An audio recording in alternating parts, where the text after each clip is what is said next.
तो चुनौती दे रहा हूं के पाठक जी को आपके माध्यम से कि विधायिका की ताकत का एहसास नहीं है, ये एहसास हो जाएगा। हम तो निर्भीक तरीके से बोलते हैं, हमारे वेतन रोक देंगे कि हमारा छुट्टी कटौती कर देंगे। इनके अधिकार क्षेत्र में क्या है? जो तानाशाही पूर्ण है वो सारे आदेश को चुनौती दी जाएगी। बड़े से बड़े लोग विधायिका के सामने साष्टांग होते हैं। तो अगर विधायिका को चुनौती देना है तो आचार संहिता लागू है, बक्से नहीं जाएंगे। बिहार सरकार शिक्षा विभाग के आदेश पर होली में शिक्षकों को छुट्टी नहीं दी जाती है। सदन में मुख्यमंत्री नीतीश कुमार के द्वारा शिक्षा विभाग को नसीहत दी जाती है। स्कूल टाइमिंग को लेकर, शिक्षक कब आएंगे कब जाएंगे, इस मुद्दे को लेकर, लेकिन मुख्यमंत्री के आदेश के बाद भी शिक्षा विभाग कोई पहल नहीं करती है। और क्या कहा जा सकता है, ये शिक्षा विभाग की मनमानी या फिर सरकार कोई बड़ा खेल खेल रही है? हमारे साथ जदयू प्रवक्ता एमएलसी नीरज कुमार है। नीरज जी, क्या लग रहा है जिस प्रकार से शिक्षा विभाग के द्वारा लगातार मनमानी की जा रही है? मुख्यमंत्री भी आदेश देते हैं लेकिन माना नहीं जा रहा। सबसे पहले तो कि राष्ट्रीय शिक्षा नीति के जो मानक है वह बिहार में प्रभावी नहीं है। चूँकि बिहार में शिक्षा का अधिकार अधिनियम लागू है, तो राष्ट्रीय शिक्षा नीति के प्रावधान के तहत समय सारणी नहीं तय किया जा सकता है। यह बिल्कुल गलत है। अब महत्वपूर्ण विषय यह है कि होली जैसे पर्व में अब आप कल्पना करिए कि जो महिला शिक्षकों की माननीय मुख्यमंत्री जी के कार्यकाल में 50% हिस्सेदारी हुई है और उसको होली के दिन आप विद्यालय जाने का आदेश दे रहे हैं, इसका क्या मतलब है? और साथ ही साथ जब हमने यह सवाल खड़ा किया कि भाई आप शिक्षा विभाग के पदाधिकारियों का छुट्टी रद्द करिए, तब आप रद्द करते हैं। इसके पहले आपको ज्ञान नहीं होता है कि शिक्षा विभाग के पदाधिकारी कैसे रहेंगे, वो छुट्टी लेंगे। मेरा सवाल यह है और मेरी मांग है कि अपर मुख्य सचिव इस सूची जारी करें। शिक्षकों की उपस्थिति तो हुई विद्यालय में, कितने बच्चे विद्यालय गए उस दिन, जिस दिन आपने होली जैसे महत्वपूर्ण पर्व में? भाई ये तरीका गलत है। और माननीय मुख्यमंत्री जी ने सदन के अंदर यह कहा है कि 15 मिनट पहले और 15 मिनट बाद, साथ ही साथ यह भी कहा है कि जो गड़बड़ करिएगा वो नपे जाइएगा। ये सब स्पष्ट है। उसके बावजूद शिक्षा विभाग के कुछ अधीनस्थ पदाधिकारी जिला और प्रखंड स्तर पर शिक्षकों के वेतन की कटौती कर रहे हैं। ये तो विधायिका को चुनौती दे रहे हैं। तो अगर विधायिका को चुनौती देना है तो आचार संहिता लागू है। विधायिका को चुनौती देने वाला कोई बक्से नहीं जाएंगे।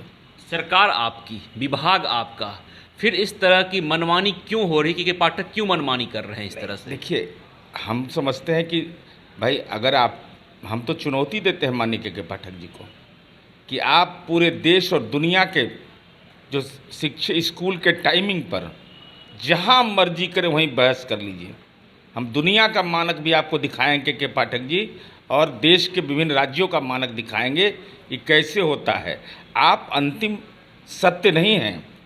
जिस तरीके का आचरण आप कर रहे हैं, कल्पना करिए उन महिला शिक्षकों का कितनी परेशानी हुई होगी। कीचड़ चल रहा है, ये चल रहा है, और उसको विद्यालय जाना पड़ रहा है, और विद्यालय में एक भी बच्चे नहीं हैं। नहीं, सवाल यह है नीरज जी कि मुख्यमंत्री से ऊपर तो कोई नहीं हो सकता। मुख्यमंत्री सदन से आदेश जारी करते हैं, कहते हैं कि इस पर पहल की जाए, लेकिन के पाठक नहीं सुनते हैं। तो आखिर मजबूरी क्या है? यही तो हम बोले कि विधायिका की ताकत का एहसास नहीं है, ये एहसास हो जाएगा।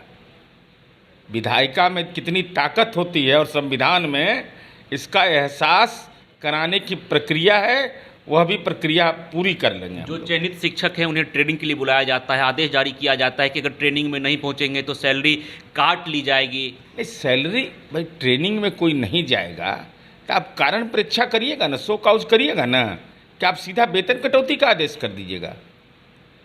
ये सवाल मैंने इसलिए ये कह रहा हूँ कि आप, एक तो अभी रमज़ान की अवधि है और साथ ही साथ होली का त्यौहार है, तो आपने जो भी तय किया कि शिक्षकों की ट्रेनिंग देना जरूरी है, ये आवश्यक है, और आप पूरी ट्रेनिंग साल भर में 7 से 8 महीने का देते हैं। 4 महीना आपके पास खाली था, तो आप ये आखिर जिद किस बात का कि नहीं हम होली और रमज़ान की अवधि में ही देंगे?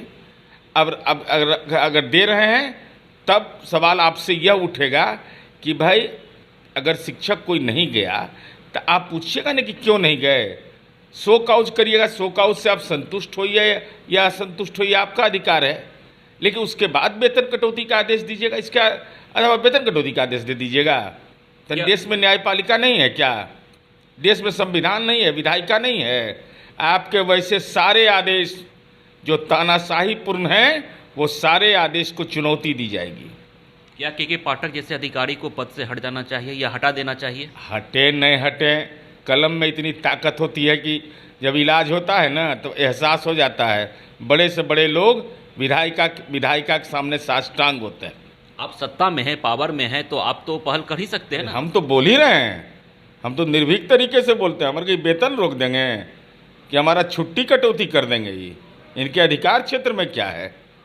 और अगर अधिकार में तो चुनौती दे रहा हूँ के पाठक जी को आपके माध्यम से कि पूरे दुनिया के समय सारणी को निकाल लीजिए।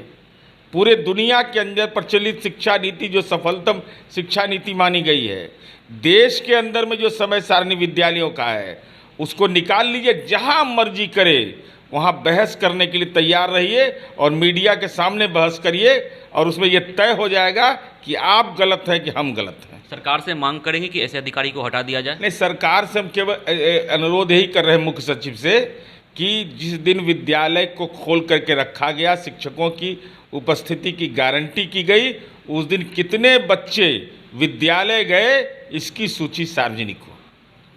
देखिए, निश्चित तौर पर के पाठक के द्वारा लगातार फरमान जारी किया जाता है शिक्षा विभाग को लेकर, और नया फरमान जारी किया गया कि होली में छुट्टी नहीं मिलेगी। शिक्षा विभाग के द्वारा आदेश जारी किया जाता है और होली जैसे पर्व में भी शिक्षक स्कूल जाते हैं और तमाम तस्वीरें निकलकर सामने आती है जिसमें शिक्षक कीचड़ से भरे होते हैं, रंग गुलाल से भरे होते हैं और उन्हें उस अवस्था में ही स्कूल जाना होता है।